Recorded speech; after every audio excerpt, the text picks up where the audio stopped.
This is a huge beast named Kalisk from the Badlands. It's the most powerful monster on the whole planet. Even the mightiest supreme predator can't defeat it. Yet the short, unpopular defective Dek boasts that he will cut off its head. Dek slashes a gash on Kalisk's belly, and hurls a dart fiercely at the beast's forehead. Taking the chance, he severs its tail. Unexpectedly, Kalisk's severed tail heals instantly. As if nothing had happened, this monster actually has regenerative powers. It wraps its tongue around Dek, and drags him toward its mouth. Dek quickly draws his knife to cut off the long tongue, and hooks Kalisk's head with an iron claw. Dek fires wildly at the monster. The enraged beast sweeps its tail at him. With quick reflexes, he wedges the base of its tail with an iron gate, and leaps onto Kalisk's body in an instant. Dek never imagined that Kalisk's severed head would start regenerating the next second. Why is Dek so determined to kill a monster that can't even be killed by cutting head? The story dates back to a few days ago. Dek and his elder brother Quay grew up together since childhood. His elder brother was both his mentor and his best friend. Their clan has a supreme code of law, that is, Yautja hunt all things, not for prey, not for allies. They extremely advocate the law of the jungle, where the strong prey on the weak. Every Yautja must choose a hunting target. They strive for a place in the clan, through their own strength. But the young Dek, due to his small stature and weak combat power, was constantly discriminated against by his father, who was the tribal leader. The clansmen also regarded him as a disgrace. To prove his strength to everyone, Dek planned to go alone to the dangerous planet, known as the Badlands, to hunt down the ultimate beast Kalisk that even his father feared. Naturally, his elder brother disagreed and repeatedly urged Dek to think carefully.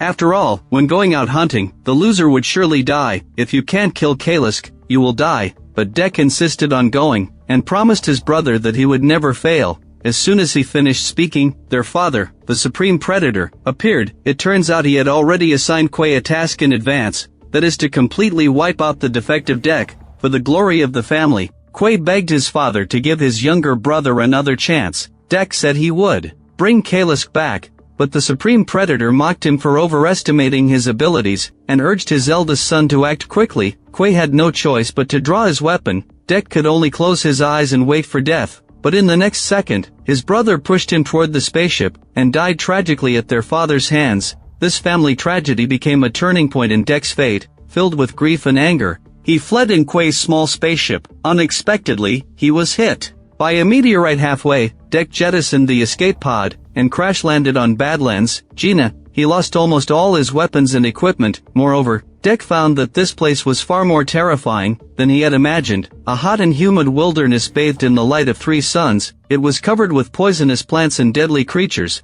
A clinging man-eating vine suddenly ambushed him, wrapping around Dek's ankle and pulling him to the ground. Dek quickly drew his bow, and shot an arrow to break free from the vine. But as soon as he repelled one, another appeared. In an instant, strange vines lurked everywhere around him. Dek waved his sword frantically, slashing at these clinging creatures continuously. He seized the opportunity, stepped on a vine, and quickly climbed up to a huge rock on a high ground. Only then did he successfully get rid of the annoying vines. But his last weapon was left in the forest. Dek walked to a stream to clean his wounds, picked a leaf at random, and scanned it. After confirming it was non-toxic, he applied it to his wounds. At this point, Dek spotted a caterpillar on the leaf. The little creature was even growing bigger gradually. Dek quickly threw it away, and sure enough, the caterpillar exploded on the spot the next second. The creatures in this jungle were truly more powerful than one another. Dek moved forward cautiously. Unexpectedly, he met with some strange plants covered with thorns. In the next second, a familiar Yautja language came. Hanging from a dead tree not far away was Thaya, an android manufactured by Wayland Yutani Corporation. She was talking to Dek through a universal translator, and warning him that he was about to be in big trouble. A man-eating bird flew past in the sky. It picked up a stone and threw it at the thorny flowers, which then swelled up rapidly and exploded. If unluckily hit by the sprayed poisonous thorns, one would be paralyzed right away, and become the man-eating bird's prey. So Thaya proposed to Dek, "If you are willing to help me, I'll help you too." But there's no such word as partner in the Yautja dictionary. The willful Dek wanted to ignore Thaya. Unexpectedly, the man-eating bird dropped another pile of stones the next second. Countless flower buds exploded at the same time. Dek ran as fast as he could, but he was still hit by the poisonous thorns. In just a few seconds, he felt his body Lose control, Thea shouted hastily. Hurry up and throw me a weapon, this is your last chance. Dek had no time to think and threw a dart to Thea, in the last second before fainting, then he collapsed to the ground, unable to move.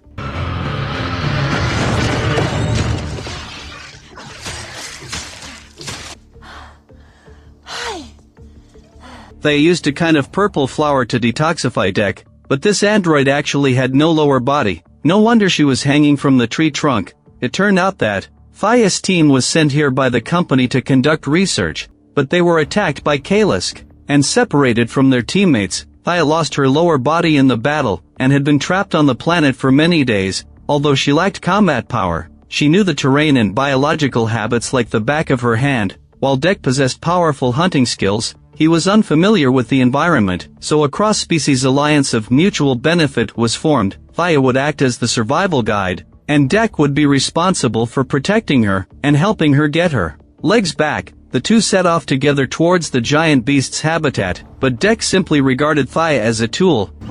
I've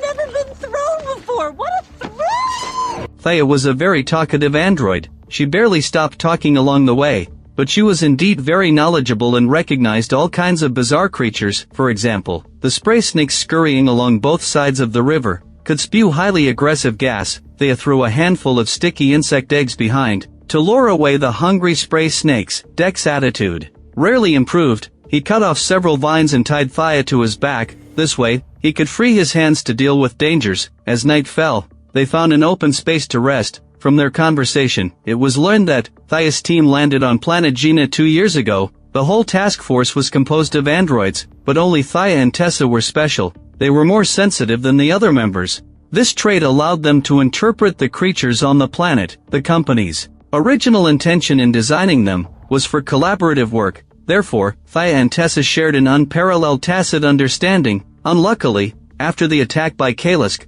the two never saw each other again. But Thea firmly believed that Tessa wasn't dead. It turned out that her guess was correct. The damaged Tessa was sent back to the airlock chamber. A probe was inserted into her ear canal to check Tessa's status. Luckily, her core functions were still operating normally. Mechanical arms immediately began repairs. From Tessa's internal files, it was learned that their purpose in coming to Gina was also to capture Kalisk. Hello, Tessa. The company is not pleased. Continued failure will result in your decommission. Tessa immediately asked where Thea was. The program replied that she had fallen into the hands of the Yautja. This statement was highly ambiguous, at least for now. Dek had no ill will toward Thea. He was starving and planning to hunt an animal for lunch. Thea explained that the creature ahead was a giant horned bison, one of Kalisk's main food sources, but the giant horned bison were hiding in razor grass. As the name suggested, this grass was very sharp. Just as Dek was wondering how to approach the bison, a small monkey-like monster scurried down. It seemed to be eyeing the giant horned bison too. The monkey monster gave Dek an idea. He could climb trees to avoid the razor grass. Dek swung from tree to tree like Tarzan, moving forward. Unexpectedly, the branch under his feet suddenly snapped. He quickly stuck his knife into the tree trunk, stopping just above the razor grass. Then a giant horned bison darted past. Dek quickly jumped onto its back, but the bison, trying to shake off the burden, charged headfirst into a tree trunk. Dek had to leap and grab the blue monkey monster. Unexpectedly, the little creature was far stronger than it looked. Dek struggled with it for a long time before finally catching it, but before he could decide whether to steam or braise it, an elephant-like monster came charging over. Dek quickly threw his sword. The sharp blade spun into the elephant monster's mouth, slicing it clean in two. The monkey monster stood stunned at the sight. Little did it know, a Luna worm suddenly appeared and dragged Dek into the air. The carnivorous worm coiled around him and tried to swallow him whole. In the nick of time, the monkey monster jumped into the giant worm's mouth. It turned out that the scales on its back held a secret. As soon as the Luna worm bit down, it quickly spat it out. Dek was thrown back to the ground, and reached out to catch the falling monkey monster. The Luna worm wasn't ready to give up. Dek had no time to think and ran quickly out of the forest. But unlike the monkey monster, he had no scales to resist the razor grass. He simply cut down a nearby tree, and escaped by riding the falling trunk. The Luna worm switched targets, chased after the monkey monster, and coiled it into its mouth. In the nick of time, Dek jumped onto the Luna worm, stuck his sword in, and slashed fiercely.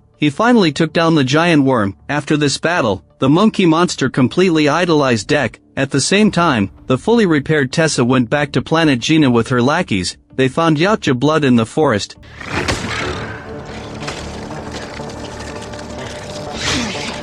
It turned out that complete androids were so powerful, even such troublesome man-eating vines stood no chance against their powerful firepower. Faya and the other two were warming themselves by the fire. The Luna worm was already roasted to a crispy exterior and tender interior. We got him. We got him. And then we met you, our little sweet little thing. Dek still tore off a piece of worm meat and gave it to him, unexpectedly. After eating, the monkey monster spat saliva all over Dek's face. Thaya quickly explained, "This means it's marking you. It wants you to be part of her family." Upon hearing this, Dek couldn't help but think of his brother. The only person who had protected him was gone. Dek no longer needed any family. Although Yautja regarded sorrow as a sign of weakness, Thaya could feel that Dek was deeply sad. Perhaps her relationship with Tessa was like the family bond among these carbon-based creatures. I have a sister. What a lovely thought. I need to find her. Was that a joke?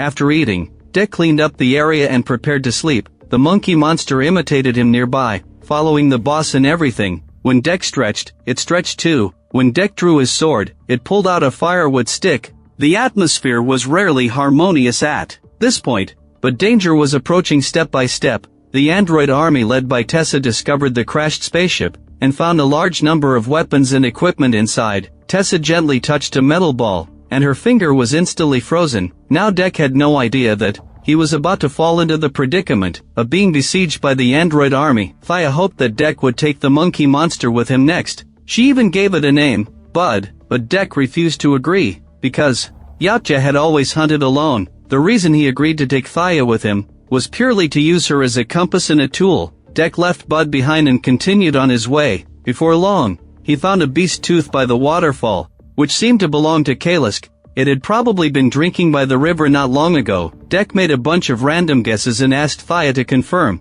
but the android remained silent. She was still upset about Dek leaving Bud behind. "That little monkey monster saved us and spat on you. Regarding you as family, we shouldn't have left him." Dek hung his head and refused to agree, only saying that the Yautja didn't make allies, nor could they tolerate any weakness. Helpless, Thaya planned to tell him a story about Earth. On that distant planet, there was a predator called a wolf. This kind of animal was also very powerful, but they hunted in packs and were very loyal. The leader of the pack was called the Wolf King, who held absolute dominance. But the Wolf King wasn't the most lethal wolf. Instead, it was the one that could provide the strongest protection for the pack. Dek knew why Thaya was telling this story, but he had to become the strongest to gain the recognition of his clan. The two continued their journey and arrived at a smoky area. It was filled with the bodies of Wayland androids, as well as numerous wrecked vehicles and weapons. This was enough to show how powerful Kalisk was. It had single-handedly destroyed most of the combat power sent by Wayland Corporation. Thaya found her lower body in the pile of scrap.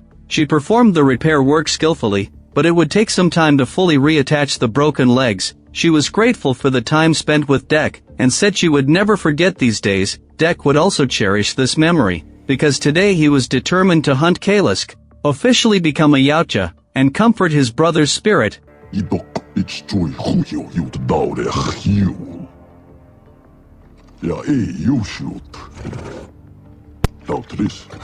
Thaya felt a little guilty upon hearing this. She couldn't help but remind Dek, "You must leave as soon as possible." In the next second, a cold mechanical voice echoed in the repair bay. Position beacon activated. It turned out that Thaya had contacted Tessa just now. Wayland's android army was on its way. Only then did Dek realize that Thaya had lied to him. She had said her purpose was to find her broken legs and reunite with the missing Tessa, but her true goal was to complete the company's mission, capture Kalisk alive and bring it back for research. Thaya said it wasn't too late to leave now. "You are no match for Kalisk at all." But Dek would never back down. Since Thaya refused to reveal Kalisk's exact hiding place, he would find a way to lure the giant beast out. Dek touched the leaked gasoline on the ground and simply lit it, causing an explosion. As expected, Kalisk, which had been lying dormant nearby, rushed to the scene immediately upon hearing the commotion.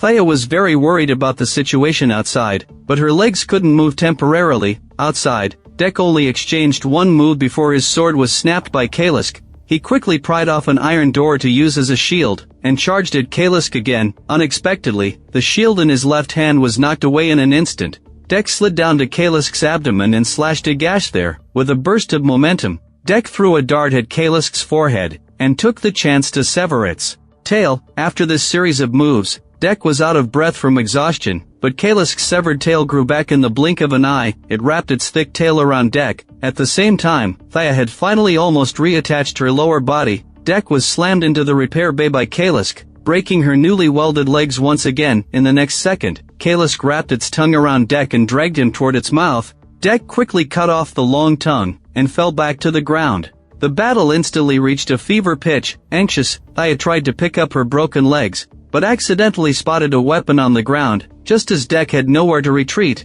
Thaya grabbed the gun and fired wildly at Kalisk. Dek took the opportunity to hook Kalisk's head with an iron claw. The hook was attached to an iron chain at the end, which quickly pulled Kalisk to the ground. When Thaya saw Dek running over, she thought he was going to pull her up. Unexpectedly, Dek passed by. Thaya picked up the gun and continued firing at Kalisk. The enraged giant beast swept its tail over, but Dek seized the opportunity, stepped on Kalisk's tail, and leaped onto its body. He took a running start, jumped up, and raised his weapon high to slash at Kalisk's neck. He finally cut off the monster's head, but no one expected that the severed part would fuse again. In a short while, Kalisk went back to normal. Kalisk pounced and pinned Dek down, but didn't attack immediately. Instead, it carefully sniffed his scent. Don't you find Kalisk's face familiar? Isn't this just the adult version of the monkey monster? Could Bud be Kalisk's child? Just as Dek was brainstorming, Tessa finally arrived. She threw that ice-freezing ball,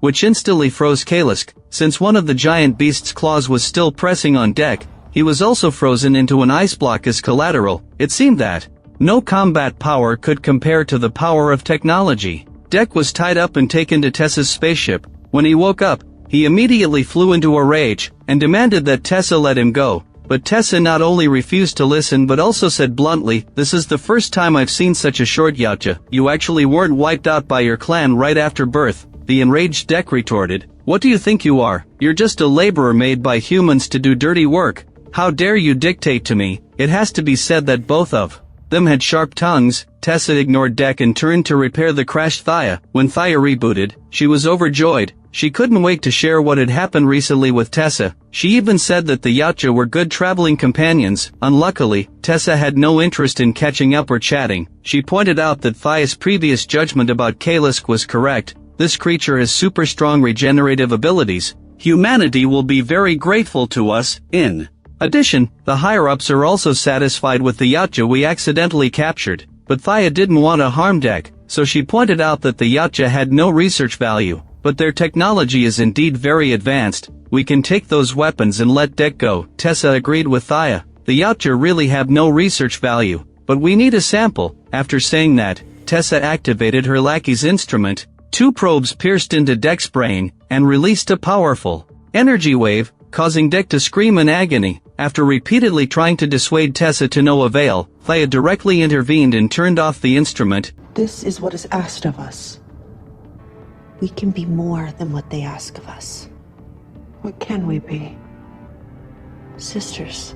After listening, Tessa had to remind Thaya, Mu gave us emotional abilities, to help us understand the creatures of this planet. It's to better utilize them, not to make friends with them. Thaya couldn't help but argue, but this yacht just saved me. Just like you saved me. Unexpectedly, Tessa showed no sign of being moved. When they first met with Kalisk, Tessa really tried to save Thaya, but it cost her everything. It wasn't until she got a second chance to start over, that Tessa realized she had made the same mistake as Dek's brother, that the weak must be eliminated, and endangering oneself to protect a defective product, is simply the stupidest choice. These words stung both Thaya and Dek. Just then, a lackey came to report, "We just received a message from Mu. She needs you to come over." Upon hearing this, Tessa asked her men to find a way to pry Dek's mouth open, and get him to reveal how to use the weapons. Also, keep a close eye on Thaya and don't let her escape. Thaya was in a difficult predicament now. Tessa regretted saving her. Dek was angry with her for betraying him.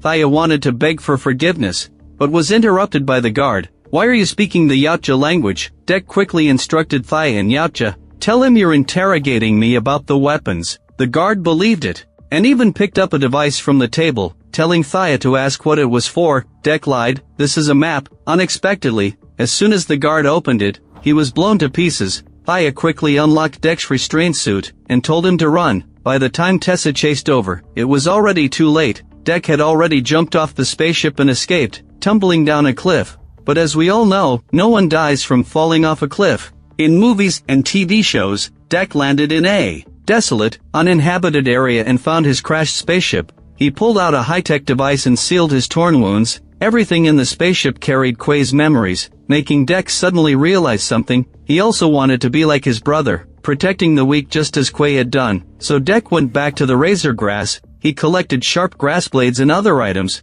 that could be turned into weapons. After finishing all this, Deck found Bud and confirmed that it was indeed Kalisk's child. But instead of attacking Bud, Deck spat on it, officially marking Bud as under his protection. Then he went back to the steel ruins and moved the table that was pressing on Thaya's broken legs. The half-body wobbled toward its owner. Deck also lay in ambush at the android base. He waited for an opportunity to spray snake venom at the patrolling guards, instantly corroding a large hole in the enemy's chest. On the other side, the broken legs walked straight toward their owner. When two androids saw this, they quickly raised their weapons and prepared to shoot, but they were killed by Deck in the next second. The soldiers in the distance were also taken down by Bud. At the same time, the two acted separately, killing the androids in the base one by one, unaware that trouble was approaching. Tessa was talking to her creator, Mu. She concealed the fact that Deck had escaped, and lied that the Yautja was dead. Mu was very satisfied with this. Now we just need to load Kalisk onto the vehicle and transport it back, and the mission will be successfully completed. Little did they know, the broken legs jumped toward the android soldier at this point,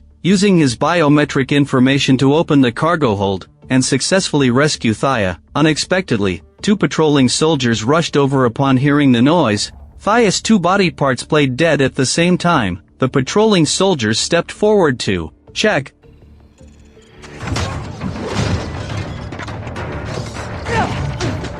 This was probably the strangest fight scene in the world. Although Thaya was split into upper and lower halves, she exchanged blows with the two androids evenly. One of the soldiers took advantage of the chaos to grab an iron hook and smash it at the broken legs. Unexpectedly, the two legs rushed straight at Soldier No. 2, stepping on him. They flipped and jumped to avoid the attack. The broken legs kicked away the iron hook, wrapped around the soldier, and pressed his head against a sharp object. Thaya let out a sigh of relief. She had finally taken down these two troublesome guys. When Deck arrived, he only saw two bodies lying on the ground. In the blink of an eye, an android stood behind him.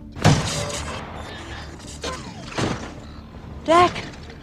What are you doing here? Before Thaya could finish speaking, she crushed the android's head with one kick. Deck said straightforwardly, "Of course I came to save you." Thaya couldn't help but show a gratified smile. But now wasn't the time to catch up. Tessa was supervising the robots transporting Kalisk. She could come to move Thaya at any time. As soon as she finished speaking, Bud arrived, accompanied by the remains of androids. He picked up the broken legs from the ground and handed them to Thaya as if presenting a treasure. Thaya thanked him but said, "But I already have legs now." Just as she was about to take the two of them away, Deck pointed in Kalisk's direction. Thaya was left speechless. Deck explained, "Bud is Kalisk's child. We need to help him rescue his Mu." After speaking, he smashed the alarm, luring Tessa and the android army over, buying Thaya time to rescue Kalisk. A large group of androids surrounded Deck.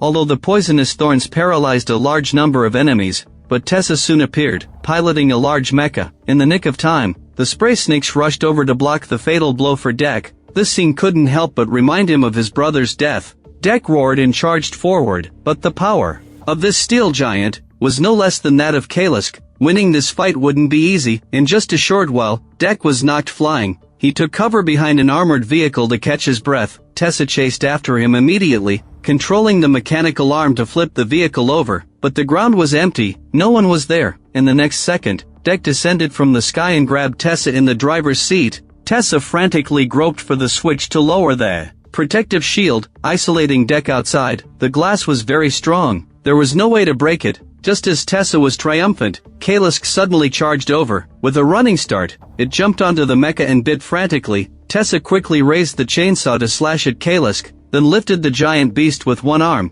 and stabbed it straight through. Tessa took out the freezing ball, ready to deliver the fatal blow. Unexpectedly, Dek rushed out halfway, and slammed the freezing ball into the mechanical arm. The refrigeration function activated right away. Kalisk took the opportunity to break the frozen mechanical arm, and pull out the chainsaw blade from its body, but Kalisk had regenerative powers. This kind of injury was nothing. In the blink of an eye, it tore the mecha apart. In the chaos, Bud pounced on Dek, using its scales to block the falling iron pieces, saving its friend once again. But Tessa still resisted desperately, trying to fire a laser, but was swallowed whole by Kalisk. The giant beast walked toward Bud and gently touched its forehead, and expressed gratitude to Dek. Unexpectedly, the warm atmosphere lasted less than a few seconds. Red light emanated from Kalisk's belly, and it exploded into pieces on the spot. Tessa stood up amid the smoke and aimed fiercely at Thea. Unluckily, she forgot there was still an enemy behind her. Dek stabbed her through the back.